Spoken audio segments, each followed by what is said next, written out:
Hello বন্ধুগণ, কেমন আছো তোমরা সবাই? তো আমি চলে আসছি আর একটা ভিডিও নিয়ে। আর তোমরা সবাই কেমন আছো অবশ্যই আমাকে কমেন্ট করে বলবে। আর আশা করি আমি অনেক ভালো আছি। তো আজকে আমি চলে আসছি মুকুন্দমণি মন্দিরে, বাবা লোকনাথের। তো আর যেহেতু রবিবারে লোকনাথ বাবার জন্মদিন ছিল, তাই আমরা সেদিনই ভাবলাম যাব। তো দেখো, সবার প্রথমে আমরা হেঁটে হেঁটে যাচ্ছি, আমি আরও। তো এখন আমরা যাচ্ছি হচ্ছে বাজারে। এখান থেকে আমরা দুজনে টাকা নিব, টাকা নিয়ে তারপরে আমরা হচ্ছে যাব বাস ধরতে। তো দেখো, আমরা বাস স্ট্যান্ডে দাঁড়িয়ে আছি, আর অনেক রোদ। সত্যি কথা বলতে এতটা গরম, দেখো রাস্তায় একদম রোদে একদম পুরো মানে আগুনের মতো তাপ মানে চলে আসছে গায়ে। তো বলতে বলতে বাস চলে আসলো। এখন আমরা বাসে উঠে গেছি, কিন্তু বাসে না সিট ছিল না, তো দাঁড়িয়ে দাঁড়িয়ে যাচ্ছিলাম। তারপরে নামার পরে চলে গেলাম রেল স্টেশনে, গিয়ে টিকিট কাউন্টার থেকে টিকিট কেটে নিচ্ছি। তো এখানে আমরা আছি আপাতত হচ্ছে চাকদা জংশনে। এখান থেকে আমরা তারপরে যাব হচ্ছে তো আমাদের ট্রেন দেখো ছেড়ে দিয়েছে। এখন আমরা যাব হচ্ছে পালপাড়া। আর ট্রেনে এত ভিড়, সেই ভিড়ের মধ্যে দাঁড়িয়ে আছি।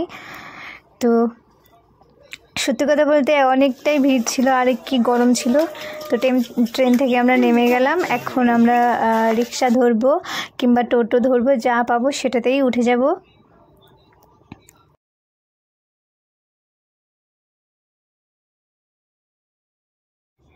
তো রিক্সা ধরার পরে আমরা দেখো ছাতা মোড়া দিয়ে যাচ্ছি। এতটাই রোদ ছিল যে ছাতা মোড়া দিয়ে যাচ্ছিলাম। আর ছাতাটা দেখে মনে হয় কি যে খুব সহজে মানে ধরে আছে, কোনো কষ্ট হয় না। কিন্তু সত্যি কথা বলতে ধরতে ধরতে আমার মানে জান বেরিয়েছিল, কারণ হচ্ছে এত হাওয়া আসছিল যে ছাতা উল্টে যাচ্ছিল। তারপরে দেখলাম হুট করে মেঘলা মেঘলা আকাশ। তারপরে আমরা হচ্ছে ছাতাটাকে বন্ধ করে দিলাম। তো এই হচ্ছে মন্দির, আমরা চলে আসছি মন্দিরে। আর সিঁড়িটা ভীষণ গরম ছিল। তো আজকে যেহেতু বলেছি যে লোকনাথ বাবার জন্মদিন, তাই এখানে আরও অনেকেই আসছে, আর তারা সবাই হচ্ছে পূজা করছে। আর এখানে সারাদিন ধরেই পূজা হয়েছে। যত দূর থেকে আসুক না কেন, যখনই আসুক না কেন, সবসময় অঞ্জলি দেওয়া হয়েছে।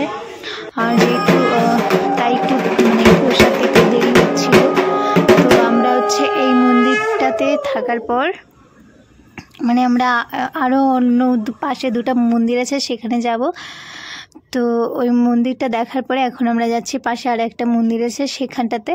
আর ওই মন্দিরটা সেরকম অতটা বড় ছিল না, আর যেহেতু ওটা নতুন মন্দির করেছে। আর এখানটাতে এটা হচ্ছে গঙ্গার ঘাটের পাশেই, মানে এখানে আমরা 3টা মন্দিরে গিয়েছিলাম, 3টা মন্দিরই ছিল গঙ্গার ঘাটের পাশে। তো এই মন্দিরটা ছিল খুবই সুন্দর, মানে অনেকটাই সুন্দর, চারপাশে সুন্দর গাছপালা, গার্ডেন টাইপের একটা ব্যাপার ছিল। ওই জন্য মানে দেখে মনটা একদম ভরে যাচ্ছিল। আর পাশে আবার গঙ্গার হাওয়া ছিল, আর গঙ্গা নদী মানে বয়ে যাচ্ছিল। তো সেই জন্য সব মিলিয়ে একদম খুবই সুন্দর ছিল। তো আজকে যেহেতু লোকনাথ বাবার জন্মদিন ছিল, তো সেই জন্য এখানে অনেকে মানে স্নান করে ওখানে পূজা দিতে যাচ্ছিল। অন্যদিকে চলো,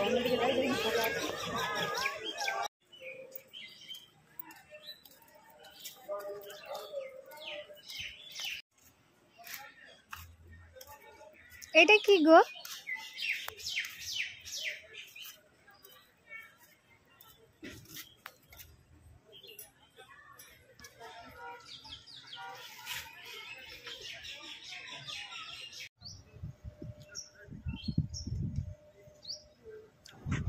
আর রোদ এত গরম ছিল ভীষণ। তো সেই জন্য আমরা কী করলাম, আইসক্রিম নিয়ে নিয়েছিলাম দুজনে দুটো। তারপরে আইসক্রিম খাচ্ছিলাম, গঙ্গার ঘাটে বসে বসে আইসক্রিম খাচ্ছিলাম। সেই মানে একটা আলাদা রকমেরই ফিলিংস আসছিল, আর দেখে মানে খুবই ভালো লাগছিলো। যাই হোক, পাশে দেখো এই নৌকাটা যে ছিল, এই নৌকার সাইডে না একটা সাপ ছিল। জানি না সাপটা মরা ছিল না কি ছিল, কিন্তু ও জলে নেমেছিল আমার সাথে, যে গিয়েছে আমার বান্ধবী। তো আমি ওকে বললাম উঠে আসতে। তো ওখান থেকে এখন আমরা যাচ্ছি আর একটা মন্দিরে। আর এই রাস্তাটা এতটা সুন্দর, চারপাশে মানে জঙ্গল, একটু মানে গাছপালা, এতই গাছপালা, আর সাইড দিয়ে মানে হচ্ছে তোমার নদী বয়ে যাচ্ছে। এখানে না মানে বেশিরভাগটাই মানে একটু বেরোলেই মানে নদীর সাইড দিয়েই বেশি। যেরকম সেদিন আমি যাচ্ছিলাম জিরাটে, সেটাও কিন্তু সেম এই নদী মানে গঙ্গা নদীর পাশেই ছিল, কিন্তু ওখানটাতে গঙ্গা নদীটাকে বলা হয় ভাগীরথী। তো সেই ভাগীরথী নদীর সাইড দিয়ে আমরা যাচ্ছিলাম, আর আজকে দেখো গঙ্গা নদীর সাইড দিয়ে আবার সেই একই রকম মানে হেঁটে হেঁটে যাচ্ছি। তো এখানে আমরা একটা মন্দির আসলাম, যেখানে লোকনাথ বাবার পূজা করার পরে যজ্ঞ করছিল। আর এখানটাতে বাবা ভোলেনাথ আছে, তারপরে এখানে 3টা মানে ঠাকুর আছে, একটা কি মা ভবতারিণী, আর একটা আরও 2জন ছিল, তো আমি ওটা নিতে ভুলে গেছি। আর এই যে মন্দিরটা, এই মন্দিরটা যদি হতো তাহলে অনেকটাই সুন্দর হতো, কিন্তু এটা হতে পারেনি, কারণ যিনি হচ্ছে এই মন্দিরটা করতে যাচ্ছিল তিনি এতটা করার পরেই হুট করে তার মানে সে মারা যান, তারপরে মন্দিরটা ওরকম করে বন্ধ হয়ে গেছে। তো এরপরে আমরা যাচ্ছি।